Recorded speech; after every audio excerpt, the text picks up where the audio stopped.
Well, then let's move ahead. I've got a bunch of the titles up here, if you can read the size of font. And that handout sheet has a bunch more.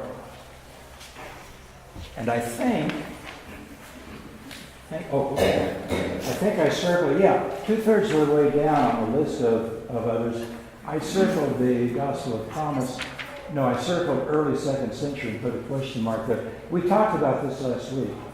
Ehrman follows most scholars, I said, will put it in the 2nd century, but I gave you what to me is a wonderful argument for an early dating, as early as Q maybe the 50s, even before Mark. So, big discussion about that. Okay.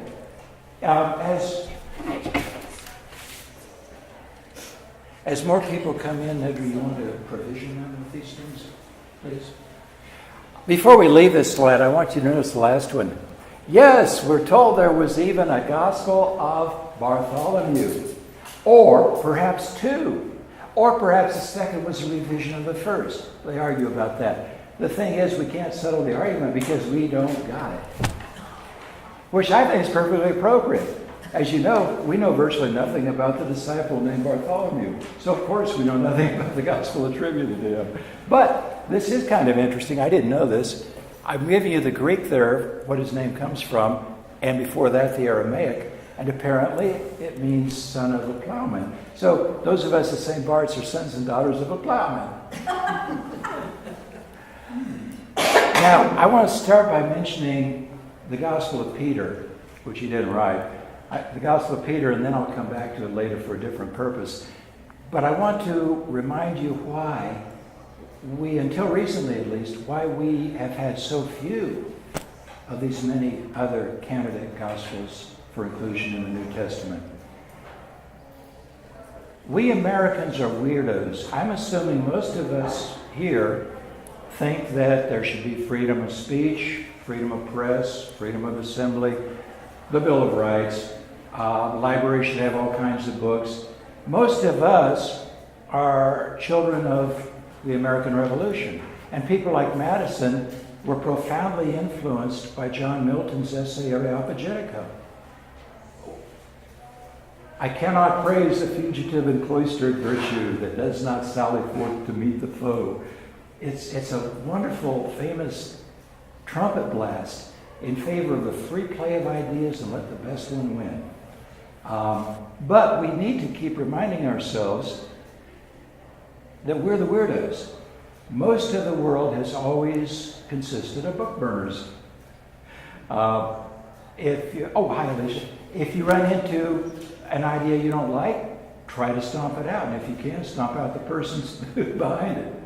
That's been most of the world's history. And that's why we, until recently at least, have had so few of these other Gospels. And my example is the Gospel of Peter, which, according to Eusebius, the famous church historian in the 4th century, he says this was one of the most widespread, one of the most popular of the other Gospels in the 2nd century. Until Serapion. They said great names, didn't they? Not like John. Serapion, who died around 200, he was the bishop of Antioch. He decided that the Gospel of Peter was heretical, and therefore it couldn't have been written by Peter. He wouldn't be a heretic. And therefore we should stomp it out, get rid of it, burn it. And he went on a big crusade. In the Gospel of Peter that we now have, the crucifixion story says that when Jesus was on the cross, he didn't seem to be in pain. Serapion said, Docetism. Docaine? Doceo? To appear or to sing. There were a lot of early Christians who said Jesus was not fully God and fully man. Jesus was fully God, or fully heavenly of some sort, an angel or something. He only seemed to be human. There's one, it's not in a gospel, but there's one Gnostic writing that says his disciples noticed when he walked along the Sea of Galilee, his feet did not leave impressions in the wet sand. Yeah. There's another one that says he never had to go to the bathroom. So Serapion decided that the Gospel of Peter must be Docetist. It was heretical. And he went on this big campaign to get rid of them all. According to Eusebius, he was very successful. And indeed, we had Eusebius' account of the Gospel of Peter, but we didn't have anything about the Gospel of Peter. And then, in 1886 and 7, a French team dug up an old monk's grave in Akhmim, Egypt, and somebody had buried with the monk apparently a copy of his favorite Holy Gospel. It was the Gospel of Peter. Most of it had disintegrated over the centuries, but we had a good-sized fragment of it, finally. And then, very shortly after that, I told you last week that between 1890 and 1910, two English archaeologists ran a long project digging up a big trash pit in Oxyrhynchus in Egypt. And among the things we found there were some more fragments of the Gospel of Peter. Amazing, huh? So, despite the book burners, we now know a few things anyway about the Gospel of Peter. The most popular gospel in the 2nd century, maybe. I lay awake night after night, okay, not really, trying to figure out how to cover 18 or so gospels with you in one class. And I finally came up with this scheme. We got 4 pots or four filing cabinets. We're going to look at some very recent discoveries like Peter. We're going to look at some that we have known forever, thanks to the fathers quoting from them. And there's so many of them that I'm just going to use a couple of examples from early Jewish Christian communities. And then we're going to look at some that I had left over when I finished trying to make my pots up.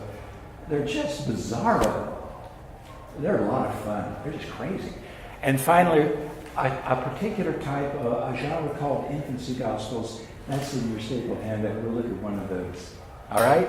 So I talked last week about the limitations of the term Gnostic. So go hear the tape if you weren't here. The first category then, very recent discoveries. Now, these are the ones I want to say something about.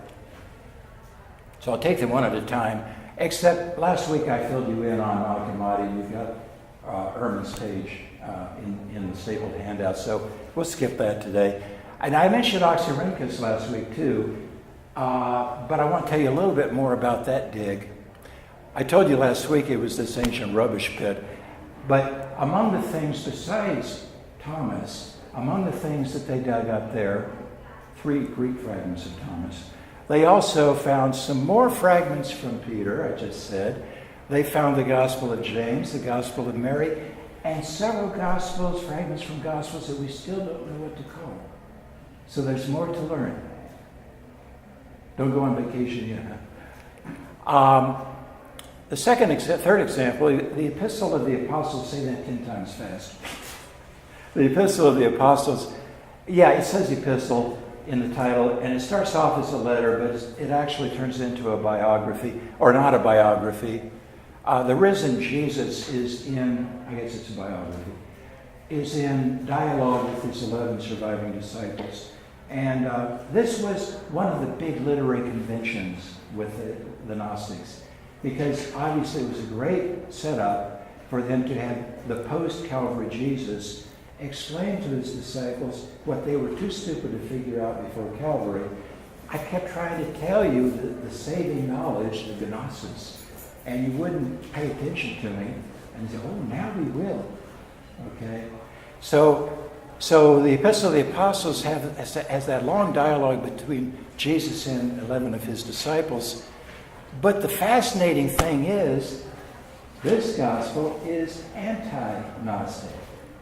It's written, obviously, by a proto-Orthodox Christian who's adopting the favorite literary convention of the Gnostics in order to undermine them.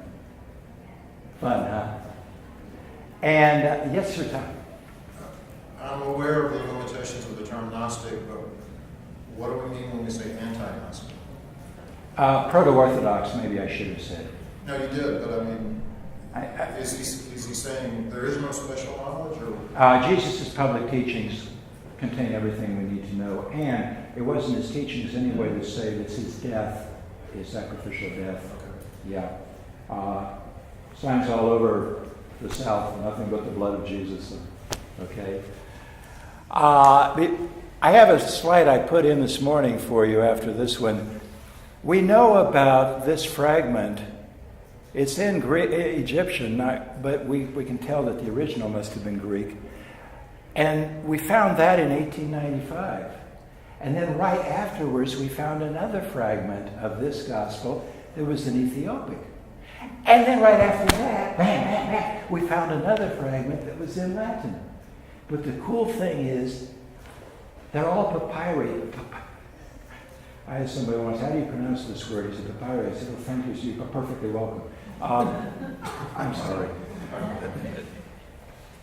This fragment in Latin is a palimpsest.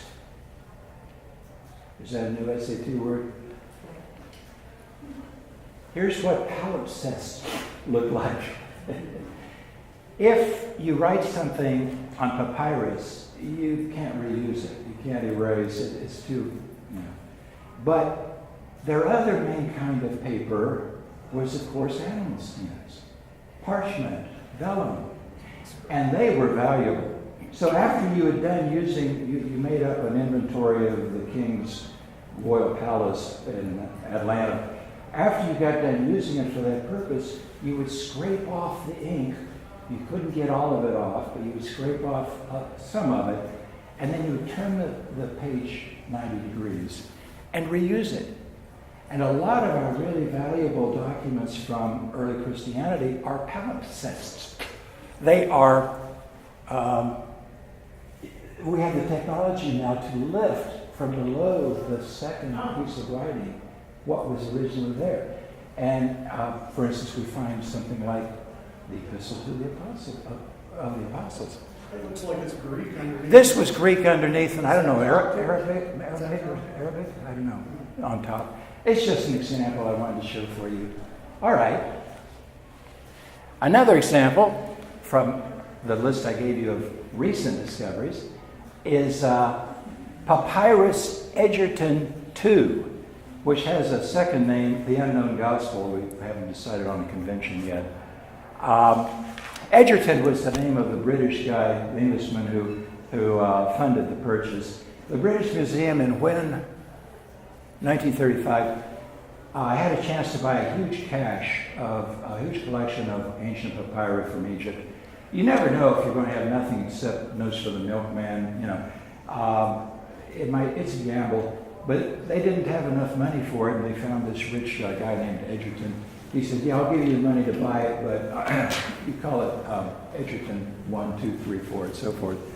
And once they had cataloged it, they found this gospel. Most of the papyri in this collection are dated to the mid-2nd century, but this one, I was going to give you some more information about it. This one, Papyrus Egerton, did I forget to put this in? Oh, here we go. All right. Completely unknown until its publication in 1935, right?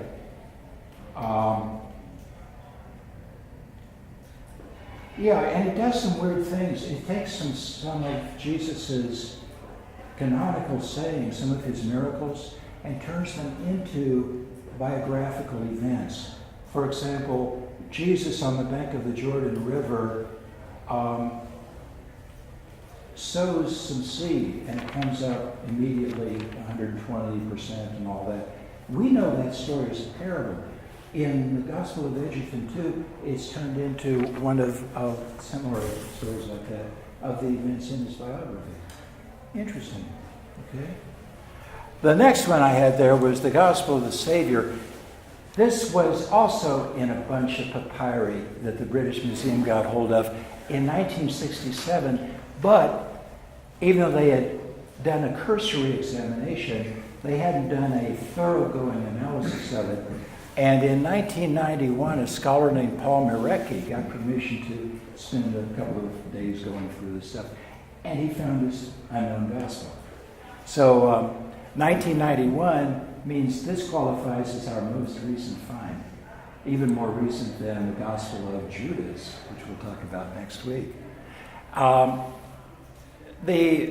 The original, we think, was in Greek, and again, probably 2nd century, but this particular papyrus is dated at the 6th or 7th century, and it's not in Greek, it's in Coptic again. Ned and I have a new church in our neighborhood, just put up their sign, the American Coptic Orthodox Church. Okay. Maybe we'll meet there next week. Field trip. And there are some interesting changes from the story we know. For example, Jesus does not ask God the Father to remove the cup from him. Nevertheless, not my will, but yours be done. In the Garden of Gethsemane, instead, Jesus in a vision is transported to the throne room of God, and he puts the question directly to the guy on the throne. Interesting, huh? There are also a couple of things in this gospel we don't have in any of our canonical writings. Jesus, approaching the cross, speaks to it. Isn't that cool? I will mount you, O cross. I will be hung upon you. Pretty wild. Gospel of the Savior, 1991, we found this one. And then my second category, my second filing cabinet I told you we would use, is some that we've known about forever, thanks to the Church Fathers, but we didn't understand what we were looking at. You know that wonderful story about, where is it, Acts? Who is it who's transported in the Spirit to a road in the Sinai or something? Here comes a chariot with the servant of the Candace, the queen of Ethiopia. Philip, thank you. And Philip is standing there trying to figure out why he was told to stand here a while. Here comes this chariot, and this guy's reading from Isaiah. So Philip runs over there and says, "Excuse me, do you understand what you're reading?" What's the famous answer? How can I unless someone... Yeah. Well, we had the Church Fathers quote extensively from non-canonical writings in order to make fun of those people, in order to badmouth what they're saying, in order to denounce them as heretics and fake Christians. And for most of the last 2 millennia, we assumed, well, the Church Fathers, they must be right. And so we did the same thing. We took the same attitude that the Church Fathers did. The attitude you get in one of my heroes, Rowan Williams, who in 2006 said these non-canonical Gospels are from the more eccentric fringes of the early church. And I put it in red because this is the most important thing I probably have to share with you in all 4 weeks. Remember when we were kids and we would play with kaleidoscopes? And you turn the barrel slowly, and all of a sudden a whole new pattern would be there for your eyeball. Something like that has happened in New Testament scholarship in the last 70 years. We had looked at all of this material quoted by the Church Fathers and said, yeah, they're silly heretics. And finally we realized, wait a minute, what we have here is actually wonderful evidence of the civil war that was going on in earliest Christianity. Lots of different kinds of Christianity. And these people thought that they were the real Christians. And the proto-Orthodox were wrong. And once we did that kaleidoscope moment, we went back and reread the Church Fathers and all the quotations in a whole different light. Pretty cool, huh? All right. So I want to talk about, here I have 4, but I'll talk about 3 of these 4. You know, of course, that the first Christians were all Jewish. So as the parting of the ways, it's called, as we began to drift toward the parting of the ways, you found more and more proto-Orthodox and then Orthodox Christians who were bad-mouthing not just Gnostics, they were also bad-mouthing Jewish Christians. And here's 4 examples for you where we know we don't have any of these Gospels. We haven't dug up any of them. British Museum hasn't bought any of them. We know about the gospel according to the Egyptians from somebody named Father Clement of Alexandria. He quoted extensively from it. There were a lot of Clements running around back then. The gospel of the Nazareans, we know there are lots of quotations in Jerome, the guy who gave us the Vulgate, but there are even more quotations in the margins of Greek manuscripts of Matthew. Okay, compare and contrast passages. The Gospel of the Ebionites, I love the story I'm going to give you in a moment, or Ebionites.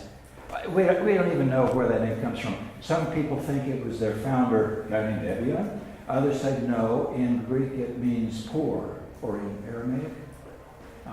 It means poor, so maybe early Christians were supposed to be mostly poor, or not mostly rich. And maybe it was describing their lifestyle or their socioeconomic status. We don't know. But we know about the Gospel of the Ebionites because somebody named Epiphanius of Salamis, as far as I know, this is the only thing he's famous for. Only thing he's known for. He quotes extensively from it. And fourth example, the Gospel according to the Hebrews. We have a lot of people associated with Alexandria who give us quotations from that. So let me tell you very briefly something about the three of these four.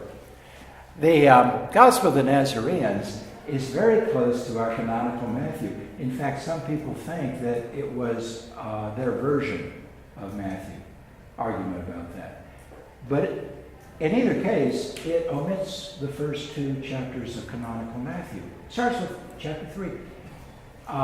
It's not a fragment. That's what it starts with.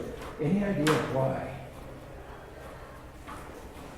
Why would a Jewish Christian group omit the first two chapters of Matthew? Matthew is all about Joseph's genealogy. And the virgin birth, and yes, The history of Jesus. yes, the early history of Jesus. Jewish Christians did not accept fully God and fully human. For them, being traditional Jews, monotheists, there was no way Jesus was divine. Jesus was, as our Muslim friends say about Muhammad, God's supreme prophet. And so they start with chapter 3. Isn't that interesting? Even more interesting to me, and therefore to you, is the Gospel of the Ebionites, where we're told that John the Baptist did not eat locusts and wild honey. He ate pancakes and wild honey. Sounds delicious, huh? They took the word akritos, Sandy? Akritos? There's that accent mark you were telling me about. Akritos, which is in our canonical gospel, in our canonical gospels, and they changed it to akritos. They changed the final alpha to an epsilon. That one little bitty change turns locusts into pancakes. And you say, oh, well, obviously a typo. No. They were doctrinaire vegetarians. They believed that Christ's sacrifice had put an end to all animal sacrifice, including locusts. Pretty wild, huh? And finally, the Gospel according to the Hebrews. The only thing I've noticed about this one, the fragments we got that I found interesting, at the Last Supper, Jesus' half-brother or brother or cousin, whatever he was, James announces to the assembled group that he was not going to eat it again until he had seen his risen brother.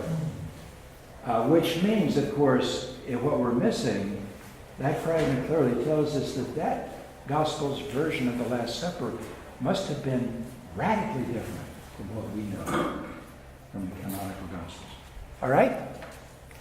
And then, yeah. I don't mean to add something too off topic, but in Matthew and Luke, the other two Christmas stories, and they're, in my mind, dramatically different. Yeah.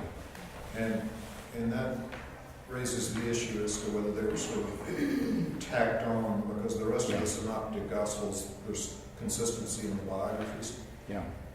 What do scholars say about that? There's a big argument about that. Big argument about whether we have original Luke and original Matthew at the start of And I don't know how to evaluate that. But for instance, the genealogies are they're irreconcilable. And we think that Matthew and Luke did not know each other, because they both used Q, they both used Mark. They used special sources for each. They call it special L, special M. But Matthew, for instance, if you look at the first couple of chapters, things just don't really cohere in the story very well. Can anybody add more to that one? Well, Yeah. I'll try to add my own question. Okay, good. When I read Matthew, I read it as the point he's trying to make is this guy really was the Messiah. Yeah. And when I read Luke, it's this guy was the friend of the underdog. Yeah. And so in Matthew, you have kings coming to recognize his birth. And in Luke, you have shepherds, which I understand were sort of low class. They were like teachers, yeah. Yeah.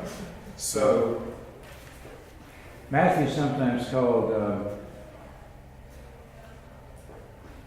well, it is very much a Jewish community that produces it. If two people can't get along, pick one of them and blame him and treat him as you would a tax collector or a Gentile. Actually, Jesus is quoted saying it's a Gentile or a tax collector. And Luke is often called the social gospel. That's where, as you say, you find look at the Beatitudes. Matthew is all about, they're called the theological virtues. Blessed are those who hunger and seek after righteousness, whereas Luke says, blessed are those who hunger. Right? And so forth. Yeah, that'd be a separate series, wouldn't it? But with your permission, we'll go ahead, okay? All right, let's go to the next category, which is bizarro filing cabinet. I'll give you a couple of examples. The first one is from something called the Second Treatise of the Great Seth. Seth is a major figure in Gnostic writings. This is the only Gnostic gospel that uses Seth, I think. Am I right? Okay, you know a lot about this stuff, Jeff, I think. As I said at the bottom there, you remember Seth was one of the sons of Adam and Eve. And the Gnostics came up with this notion that he was the first human being to achieve enlightenment, like a good Buddhist. He was the first one to figure out Gnosis, and so they claimed him as their progenitor, their founder, or whatever. And there are several writings, not gospels, that are attributed to Seth. It's a kind of gospel, even though it says treatise, essay, because Jesus is quoted as saying that he descended into the body of the human being Jesus, and sort of the opposite of demonic possession, and stayed with him throughout his ministry up until Calvary, when Simon of Cyrene was conscripted to carry the weak in Jesus' cross. This gospel says the Romans stepped in a stupid vat and accidentally crucified Simon. And Jesus rose up and hovered above the scene, looking down at the poor schmuck on the cross and laughing at him. Really sounds like Jesus, right? I mean, just outrageous. There's a lot of laughing in this gospel. Those who do not have gnosis are like dumb animals. They think they're advanced in the name of Christ when they beat up on those who are liberated, us, the Gnostics. The Jews are denounced. Their writings are just a laughing stock, is the translation. Okay? So this early, 2nd century, we can start finding anti-Jewish writings in the early Christian movement, or parts of it. How can being laughing, looking down, could have anything to do with what they're talking about? Well, It doesn't make sense. Carrie, hold that thought, because here you go again. Something called it's in Coptic. There are actually 3 apocalypses attributed to Peter that survived. This is one of the three. This is the one that's written in Egyptian. And this one is a vision that Jesus granted Peter after Calvary, and Peter allegedly wrote down, okay? It's opposed to the real heretics, who here are the bishops and deacons in the Proto-Orthodox Church, what I said earlier, who, for example, falsely teach that Jesus died on the cross. This gospel says that Jesus' body suffered on the cross. Here's Docetism again. But the real Jesus, the spiritual Jesus, laughed at the whole thing. So here Jesus is laughing not at poor Simon of Cyrene. Here the Christ figure is laughing at the man Jesus. Very similar but not quite identical, you see. So it was one of their motifs. If there are these two, there must have been others playing on this theme. It doesn't make much sense to us. Okay, the gospel of truth. For one thing, it tells us there are 5 sacraments, and not all of them seem familiar to us. Salvation is a sacrament. But one of the 5 is, we ran into this phrase last week in the Gospel of Thomas, and I said, hold that thought, we'll come back to it. One of the sacraments is the bridal chamber. In fact, that phrase is in a number of surviving Gnostic writings. Boy, has it occasioned a lot of uneasy discussion. We'll find it again next week when we're looking at the Gospel of Mary Magdalene. I want to bring up then the Gospel of Philip, which mentions this phrase 5 times. Big time. Bigly. Okay? The Proto-Orthodox said there was one group of Gnostics in Alexandria in the early 2nd century, the Carpocratians. Why? Because their founder was named Carpocrates. The Carpocratians supposedly incorporated sexual orgies, dorsha, into their worship services. I'm a little bit skeptical of that because it was a convention in the ancient world. Anybody you wanted to dump on, you said, oh, well, they practiced infanticide, incest, sexual orgies. It was a stock way of denouncing your enemies. And maybe that's what's going on here with the Proto-Orthodox versus the Carpocratians. On the other hand, we do have this thing about the gospel, the bridal chamber, repeatedly. So, who knows? We'll come back to that next week. This Gospel of Philip also has an interesting fragment where it says that the Orthodox, the Christians, completely misunderstand things like the virgin birth and things like the resurrection, which are really metaphors or symbols, and they take them literally. Can you believe that? Sounds like an argument a lot of modern Christians say with each other, huh? Okay, and number 5, this has come up both previous sessions. Can the proto-evangelium, using the Latin for gospel of James, the proto-euangelion? Yeah. The protos means first. I checked with my teacher before class to be sure. The precursor. We've been talking about the Proto-Orthodox, the group of Christians that eventually became mainstream, became Orthodox. Well, this is called the Proto-Gospel, written by supposedly James, because it's not really a biography of Jesus, it's a biography about his ancestor Mary. And it's really pretty weird. Lots of legendary stories about her parents and so forth. For instance, she gives birth to Jesus not in the stable of an inn, but in a cave. All right? And I want somebody to volunteer to read this part that I pulled out for you. Who wants to read this? Can you read it? Thank you. The midwife went in and said to Mary, "Brace yourself, for no small controversy concerning you." Then Salome inserted her finger in order to examine her condition, and she cried out, "Woe to me for my sin and faithlessness!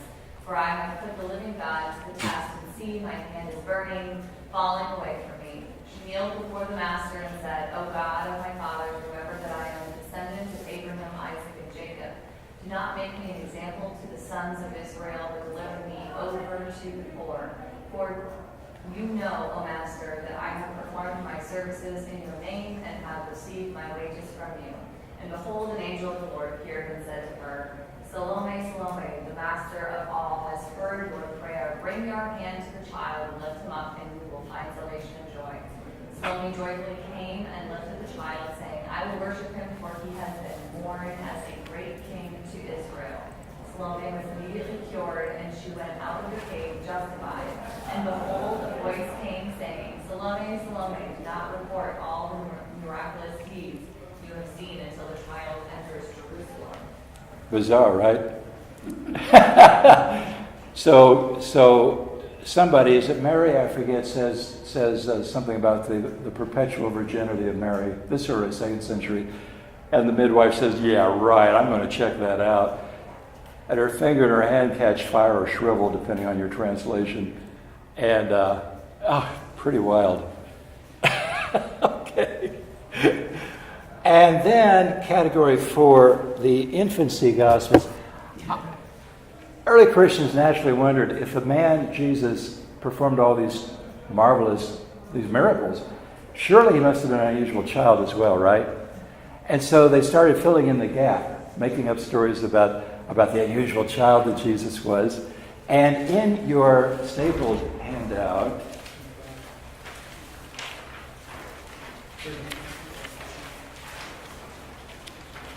towards the back, what page does page 7? Oh, you know what? I don't have a copy. Can I give an extra? Do you want an extra? Andrew, do we give? And do you do have it? I'll share.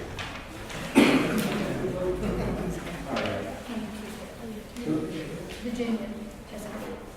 Okay, page 7. Someone said it. Remember, some of these are not stapled in order.